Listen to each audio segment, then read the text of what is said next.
Hello, everyone. Hello, Pastor Skeppel. This is going to be the second week of getting together talking about some things. How are you Wow, doing? I'm doing pretty good. Still doing good this week. Yeah, Okay, everything's coming along just fine. good, good, good. So I wanted to start talking about just where we're at over the last week.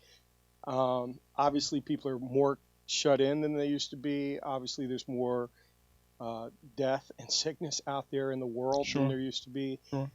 Just what are some things you've noticed and how's it hit you just watching things develop over the last week?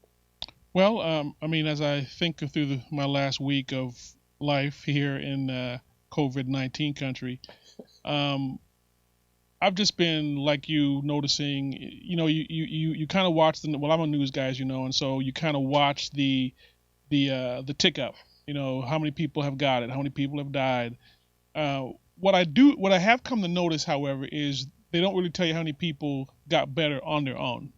It's always how many people get it, how many people die from it, but you don't really see. There's thousands of people who are getting better, or at least they're not dying, but you don't know how. Is Right, obviously, well, probably not through medicine directly because they don't have a cure yet, but right.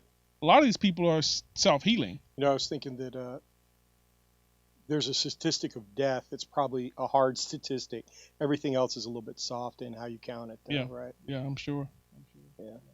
So let me ask you this: from a Christian perspective, no, let me ask it another way. The Christian church has a lot to say about illness, about sickness, about hard times, and that kind of stuff.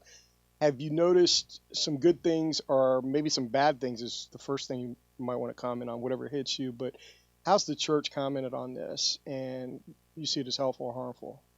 Well, I don't know if the church is really speaking to the issue that much, to be honest. I have not seen a lot of people discussing illness. Most people are discussing, since the government is not allowing us to meet with our whole church, is that a problem? So there's a lot of civil liberty people in the church speaking up, but I don't get a lot of sense, Pat, that we're dealing with the sickness side of things. I mean, people are getting sick, but we're not really speaking to that issue as a church. I think that uh, obviously I think there's a theology of sickness in the Bible, but I tend to hear people more focused on, well, why can't we have church, and not what people are going through necessarily. And Interesting. helping Christians think through illness. I know there's some bad perspectives out there that you and I have talked about before. Hit on some of those maybe. Well, okay, so we're in a time in which everybody's hypersensitive to being ill. You know, the media has got us so cranked up that if we get a sniffle, we think we've got COVID-19. And I got a call recently from someone really concerned that they had COVID-19, and I had to say, okay, well, here are the three symptoms they tell us to really look for. Do you have a temperature? Is your breathing labored? And do you have a cough? Well, they only had one of those, and so that kind of calmed them down a little bit.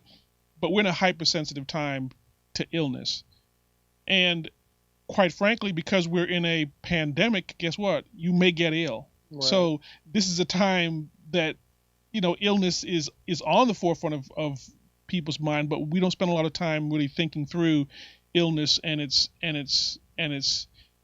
impact. So I think that during this time, it's important that we have balance as well as deliberateness. That we What that do you mean we by that? well, I mean that we take heed to what we're told. Keep watch of what's going on. We don't want to be frivolous with what's going on, but we don't want to be hysterical on the other end. And so it's important that we as uh, Christians cut that balance. Hmm. But you asked a deeper question, and that was Church response to church it. Yeah. response, and maybe are there some bad positions out there on illness?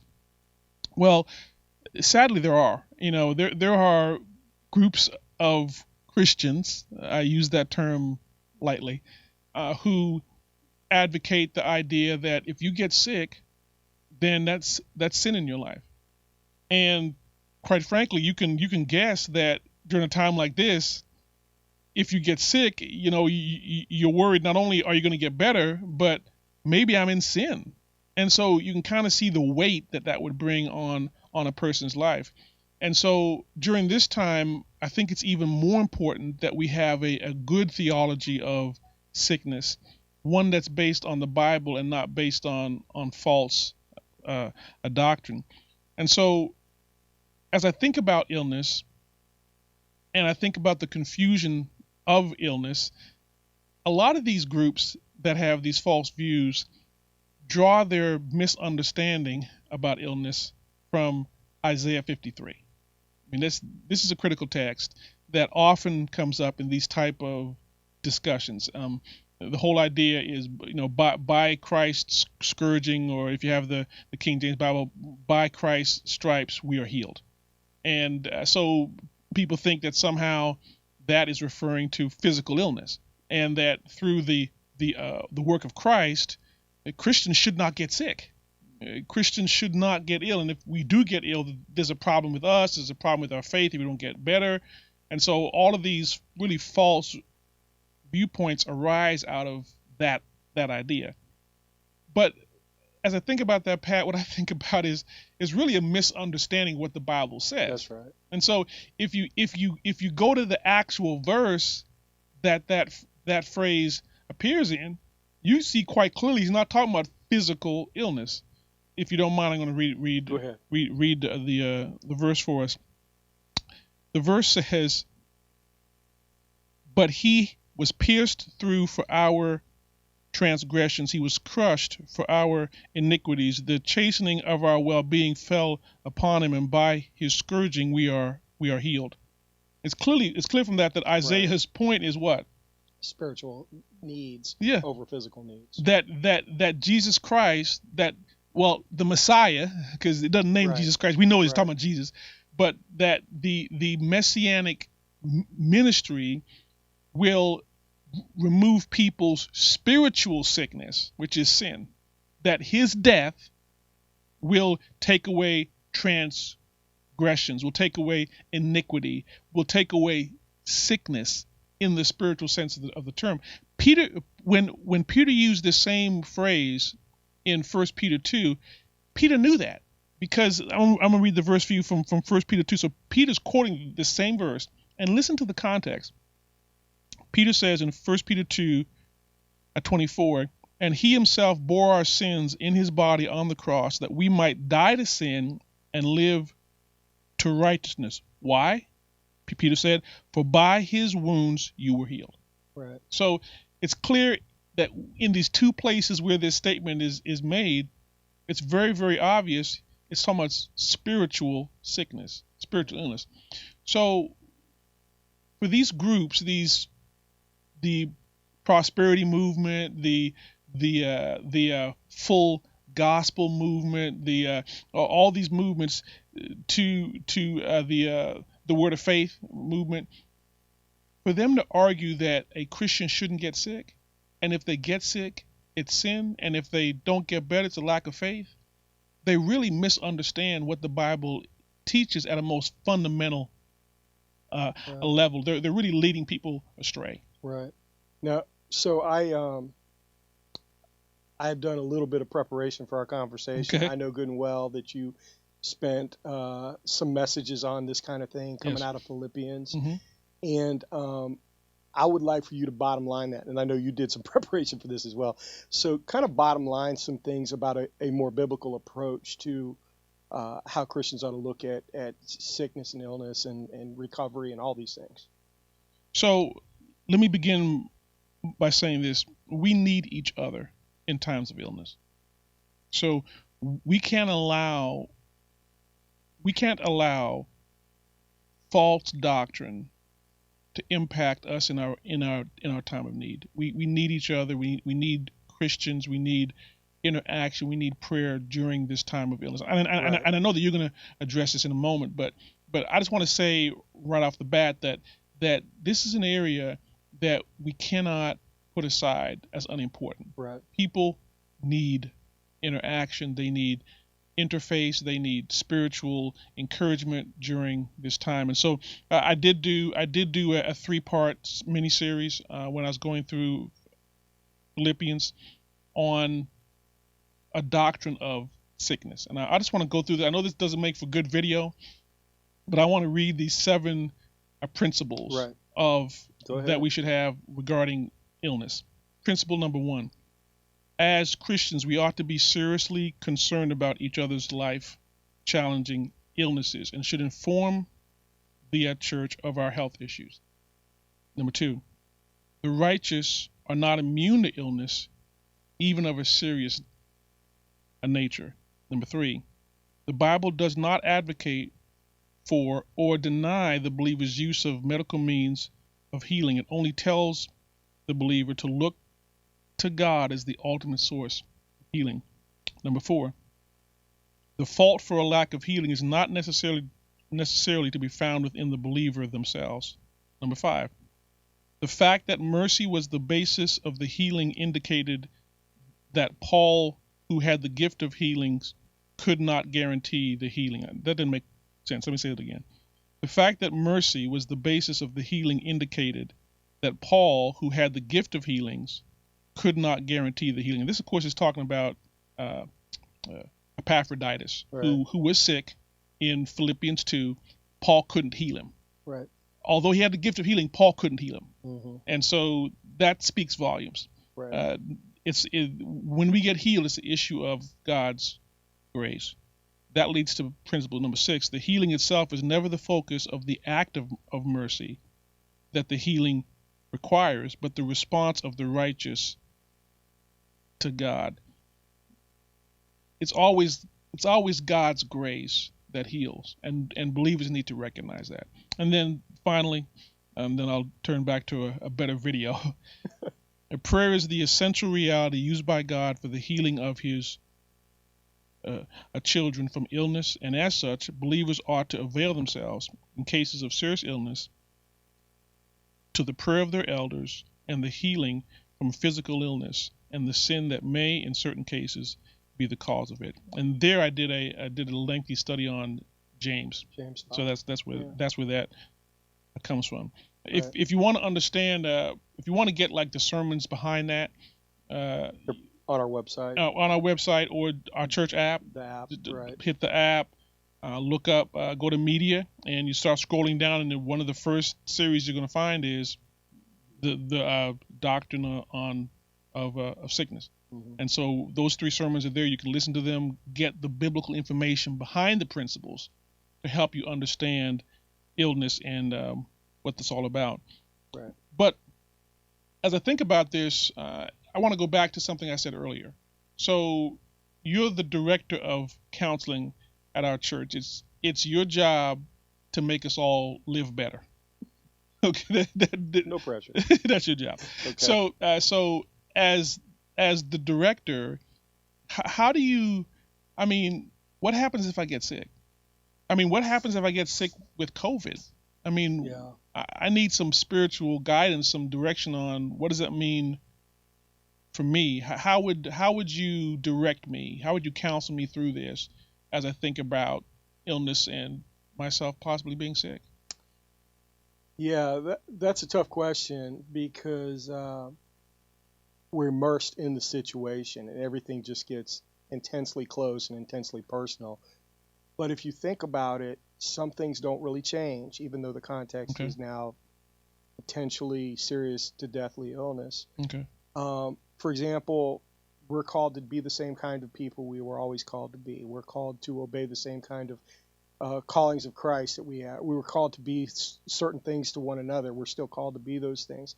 And so if I was going to just bottom line it, I would say, here's a new context in which you're going to have to find to love God with all your heart, soul, strength, increase your faith in a different way, in a different setting, and love your neighbor. And you're still called to do that, though now you got to think through it a little differently. You're gonna be challenged in that because with these new settings, there's also, I think, new opportunity to sin and fail as well. And so there are some temptations that a sick person has that well people don't feel all the time, like Okay. self-centeredness. When you're sick, Yep. you're totally self-centered. That's your natural go-to. Well, that shouldn't be, obviously. And so thinking about how do I live my Christian life in a physically compromised way is what Mm. the challenge is. Now, there's some specific ways we need to talk about it, depending on different people. Some people ask the big questions of life: What am I doing? What's going on here? Where does this all end? Kind of stuff. And then some people are just like, oh, it hurts too bad, and can't get to the big questions because of all the little aches and illnesses. You said that, and my mind went to Job, who seemed to experience the full gamut of that. Yeah. He both questioned himself, questioned life, Right. his situation. Right. He had the deep questions, the shallow questions. I mean, Right. every particular phase you could go through, he Right. kind of He hit them all. hit every last one of those Yeah. bad boys, Yeah. and came out well at the end. Right. But I mean, he was struggling on the way through. And he had to have a severe rebuke from the Lord to do it. And I think this kind of goes back to what you were saying originally. We still need each other, because oftentimes when we're sick, we have to be reminded by somebody else that God is there, that we're responsible, that we have the ability to choose how we're going to suffer and what we're going to think of and what we're going to trust and who we're going to love. Those things sometimes have to be given to us from outside of us, because we're not thinking very clearly. And so the need to stay in contact with one another, particularly when you're ill, is very, very important, because you will forget the Lord your God at times like that, and your responsibilities, and some of the promises of the Lord will slip away from you. You'll forget that He's promised to never leave you or forsake you.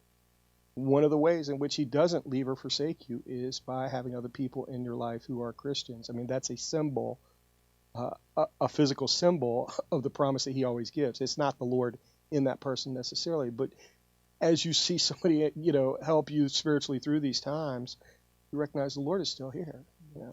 So, illness is not a shame.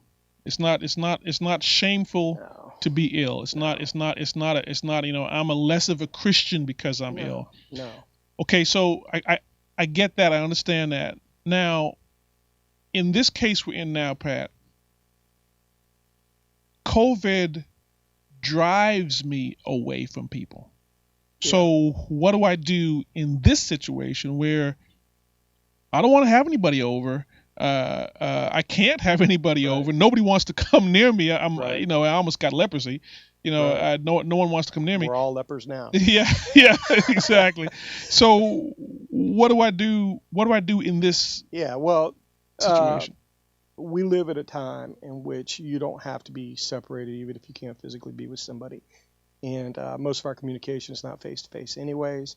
I don't think it takes more than a few minutes of concentration to say there are ways of reaching out. Okay. I do reach out, but here's what I would say is, not that the means aren't there. The means are there. It's the will and the content. In other words, the conversations I want to have with people, what are those like? What am I after? What am I trying to give them? What do I want to receive from them?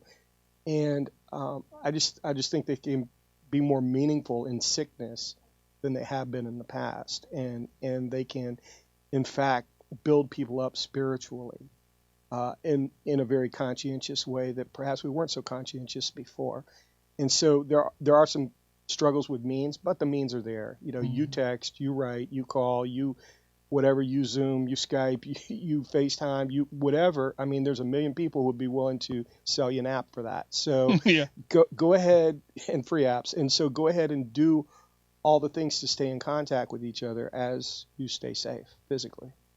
As I think about what you just said there, if you've been like me, well, you are like me because we're both pastors, but you've been to hospitals, you've visited the sick people, and one of the things that strikes me, Pat, I don't know if this kind of strikes you, but oftentimes after you get through what's going on with your illness, the sick person wants to just talk about life. Yeah. They're not, what happened with the game, what's going on with people out there at church. I mean, they're not wanting to sit there the whole time and talk about their illness. Right. And so I think that we can kind of get away from being afraid to speak to people, because Right. it's not let's have a conversation about you being sick. No. And the sick person can do a lot to help that too. Say, hey, what's going on with you? They can begin asking questions of other people. What's going on with your family? Sure. I just called to get updated on what's going on with you. You know, Mhm. that a sick person can be instrumental in not making it all about the illness, Right. because most people who are ill with serious illnesses don't want the whole conversation to be wrapped around, hey, I'm ill, Right. aren't I in a bad Right. situation?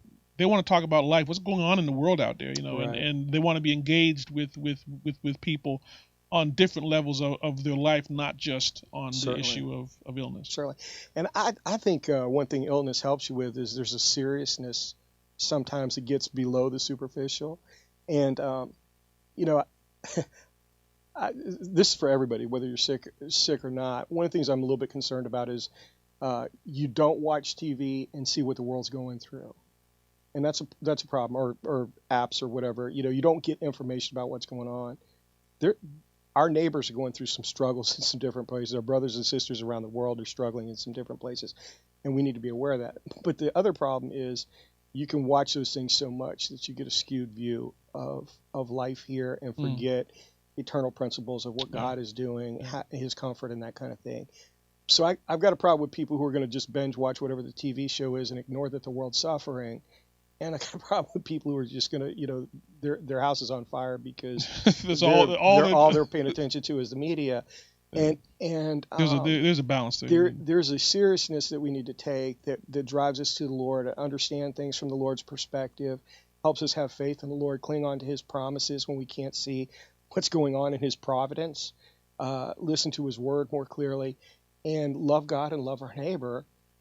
And there's a sense in which we can't be so focused on those things that it helps us forget the Lord. And both can happen, I think. Good point. Good point. Excellent point. So we want to help our church not get sick. So we've kind of followed through on the stipulations. How do you think last week went? It was doing great. Everything online. It was great. We, I think, okay, so I was in the church. I didn't watch it on a screen. So I'm not sure from that perspective. But in the church, even with my brothers and sisters, in shallow attendance to no attendance, we had a few people scattered throughout the church. It still felt like you were in church. It still felt like you were meeting. It still felt like the Lord was there. It still felt like you were participating in corporate worship. It still felt like you were being ministered to by both the Lord and the church. It was good. I don't know what it was like from home. I hope other people had that experience as well. Well, I did talk to some people who did watch it and were engaged, and they thought it was good. Thanks for all those people who uploaded pictures of themselves in worshiping, and we hope we get some more this week. But so I think it went well from an internal and an outside vantage point. One of the saints told me that they had family all over the country who were tuned in. Their churches weren't having it in other places out west, up north, and they were tuning into our fellowship and being a part of it. And so, I mean, that was a great opportunity for us to lead people in worship and acknowledging God in this time, which we all need to do. So I thought it went well. We're going to do the same this week, and so we plan to have a full slate of Sunday school classes. Right. You'll be doing one. We'll be having one in the sanctuary and one for the youth again. We'll be having the word preached, songs sung.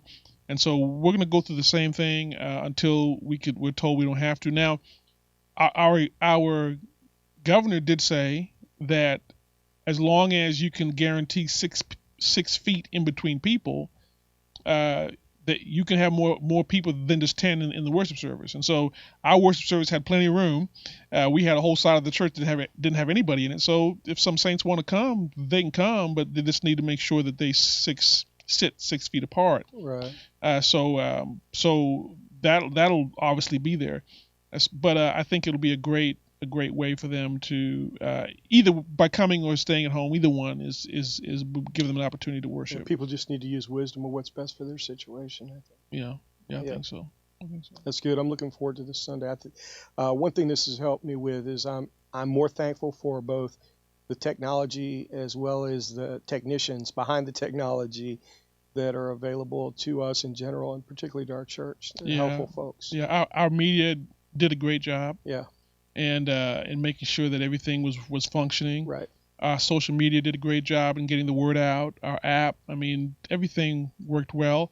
I would encourage our church. The reason that we can do that is we do have internet, which we're paying for.